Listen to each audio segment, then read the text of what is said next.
Yung dun po lang sa kina Michael Yang, Yes. kung meron nga po silang connection dun sa mga kumpanya ni Mayor Guo, may connection sa Pogo.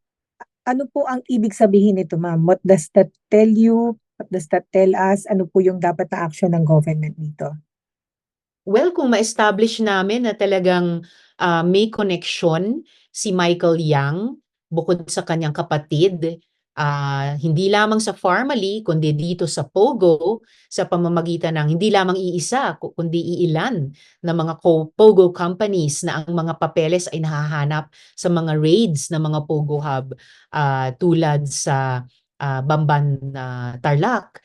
Then syempre dahil naging mataas na advisor siya kay Duterte at malapit sa dating presidente. Then, of course, may tatanong din namin kung ano yung posibleng koneksyon ng dating presidente sa Pogos na ito.